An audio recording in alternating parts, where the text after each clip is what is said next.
आप लोगों को बहुत रिक्वेस्ट थी, कई लोगों की रिक्वेस्ट आई थी कि आप वोकेशनल पे हमें MCQs दें, जो कि कल पेपर भी है इसका। तो वोकेशनल कोर्स का फाइनेंशियल लिटरेसी इन बैंकिंग पे मोस्ट इम्पॉर्टेंट क्वेश्चन आज हम लोग देख लेते हैं फटाफट। एग्ज़ाम से एक दिन पहले जल्दी से रिव्यू कर लेते हम लोग। सबसे पहला क्वेश्चन है that is 100 rupees is sign by, मतलब 100 रुपये पे कौन साइन करता है? RBI governor.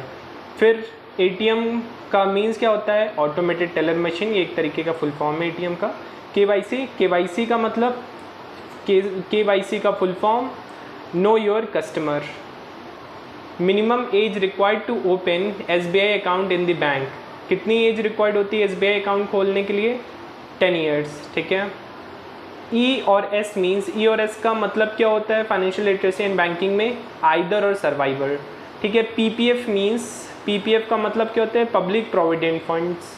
NRI का मतलब होता है non rural individual.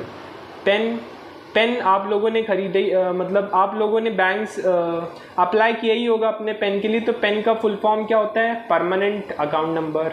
Who is the present chairman of state bank of India, यानी अभी प्रेजेंट का चेयरमैन कौन है स्टेट बैंक ऑफ इंडिया? वो हैं श्री रिनेश कुमार खरा। फिर current note are issued by, current notes कौन इशू करता है? RBI, ठीक है। Coins are issued by government of India, ठीक है। कॉइन्स, जो जितने भी कॉइन्स होते हैं वो सब हमारी गवर्नमेंट ऑफ इंडिया इशू करती है, ठीक है। नेक्स्ट क्वेश्चन हम लोग देख लेते हैं। ये इसमें टोटल 25 क्वेश्चन है, जो कि मोस्ट इंपॉर्टेंट क्वेश्चन है एग्ज़ाम में। इसमें से रिपीटेड क्वेश्चन आने के बहुत ज़्यादा चांसेस हैं, ठीक है। Next question, an investor invest in assets known as a dash, यानी इन्वेस्टर जो है इन्वेस्ट करता है, एसेट्स खरीदता है, एसेट्स को खरीदता है, स्टॉक मार्केट में भी देख सकते हैं, तो वो क्या कहलाता है? उसको हम लोग कहते हैं portfolio.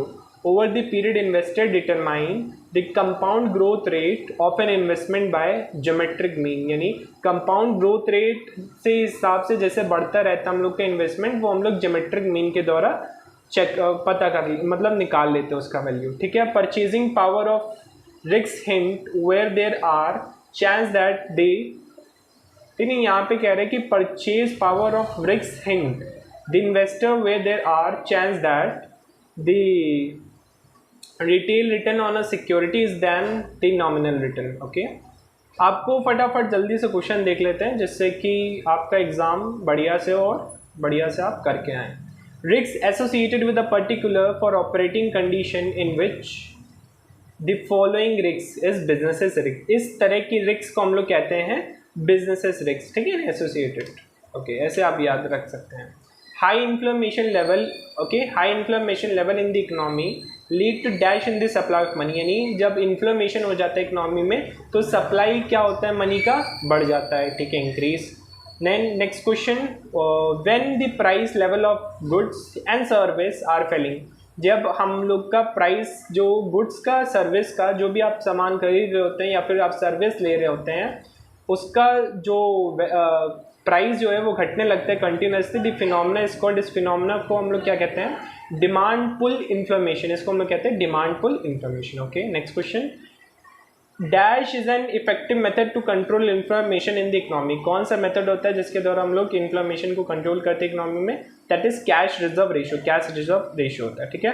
Then inflammation is measured by dash, मतलब इन्फ्लेमेशन को कैसे हम लोग मेजर करते हैं? कंज्यूमर प्राइस इंडेक्स की मदद से, ठीक है। Next question, when the inflammation is a result of a dash increase in the price of factors, इसका क्वेश्चन हम लोग का नेक्स्ट पेज पे है, हम लोग नेक्स्ट पेज पे आ जाते हैं, simple, okay. Production the result is, एक बार फिर से क्वेश्चन देख लेते हैं हम लोग। क्वेश्चन है हमारा, when the inflammation is a result of an increase in the price of a factor of production, the result is the cost pull inflammation, इसको हम लोग कहते हैं कॉस्ट पुल इन्फ्लेमेशन, ठीक है। How does inflammation help in the redistribution of income, यानी ये जो हमारा इन्फ्लेमेशन होता है हेल्प इन रीडिस्ट्रीब्यूशन, एंड फिर से हम लोग डिस्ट्रीब्यूट करते हैं ऑफ इनकम को, तो इसको हम कहते हैं डिसप्रपोर्शन चेंज, ओके, इसको हम लोग कहते हैं that is disproportional change in price, ठीक है। Which among the following is a progressive tax, progressive tax कौन सा होता है हमारा? दैट इज इनकम टैक्स, ठीक है। What is the rate? Okay, what is the rate of tax income, tax slab between the income of 5 lakhs to 7.5 lakhs for assessment year 2020 से 2021, that is 10% उस पर टैक्स लगता है. Okay next gift. Okay gift to an employee by gift to an employee by an employer where the value of the gift is below dash shall be treated as a tax free bequest. Tax के अंतर्गत नहीं आता है dash amount का gift, जो कि है हमारा 5,000. ठीक है, 5,000 का gift. Okay for assessment year 2021 the minimum permeable deduction under section 80C is 1,50,000. Maximum कितने अमाउंट का हम लोग डिडक्शन ले सकते हैं जब हम लोग रिटर्न ITR फाइल करते हैं, तो मैक्सिमम हम लोग 150 यानी 1,50,000 का डिडक्शन ले सकते हैं. Okay thank you. ये फर्स्ट यूनिट था वोकेशनल कोर्स का. नेक्स्ट यूनिट नेक्स्ट वीडियो में.